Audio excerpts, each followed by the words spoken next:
प्राचीन काल में माता सती, जो शिव की पहली पत्नी थीं, अपने पिता राजा दक्ष के यज्ञ में बिना बुलाए चली गईं। वहां शिव का अपमान होते देख वे अपमान सह न सकीं और यज्ञ अग्नि में स्वयं को समर्पित कर दिया। सती के वियोग में शिव अत्यंत व्यथित हुए। वे संसार से विरक्त होकर गहरे ध्यान में लीन हो गए। तीनों लोकों में संतुलन डगमगाने लगा। समय बीता और सती ने हिमालय राज हिमावन और रानी मेना के घर पार्वती के रूप में जन्म लिया। जन्म के समय आकाश में दिव्य प्रकाश फैला, मानो स्वयं प्रकृति ने आदि शक्ति के आगमन का स्वागत किया हो। बाल्यकाल से ही माता पार्वती का मन भगवान शिव की ओर आकर्षित था।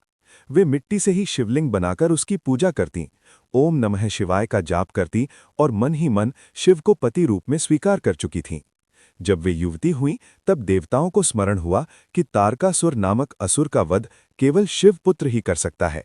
लेकिन शिव तो तप में लीन थे। तब देवताओं ने मां पार्वती से प्रार्थना की, देवी, आप ही हैं जो शिव को पुनः गृहस्थ जीवन की ओर ला सकती हैं। तब मां पार्वती ने वन में जाकर घोर तपस्या आरंभ की। पहले फल खाए, फिर केवल पत्तों पर जीवित रहीं, अंत में अन्न जल भी त्याग दिया। वर्षों तक वे कठोर साधना करती रहीं। उनका शरीर क्षीण हो गया, पर संकल्प अडिग रहा। देवता, ऋषि और स्वयं ब्रह्मांड उनकी तपस्या से प्रभावित थे। जब भगवान शिव को इस बात का स्मरण हुआ, तब जाकर भगवान शिव ने उनकी परीक्षा लेने के लिए एक ब्राह्मण का रूप धारण किया और बोले, देवी, आप किसके लिए इतना कष्ट सह रही हैं? शिव तो भस्मधारी, जटाधारी, औघड़ योगी हैं। पार्वती मुस्कुराईं और बोली, आप चाहें जो कहें, मेरे लिए शिव ही सर्वश्रेष्ठ हैं। मैं उन्हें ही पति रूप में स्वीकार करूंगी। उनकी अटल भक्ति देखकर शिव अपने वास्तविक रूप में प्रकट हुए। उनका तेज सहन करना कठिन था। उन्होंने कहा, देवी, तुम्हारी भक्ति से मैं प्रसन्न हूं। तुम ही मेरी अर्धांगिनी हो।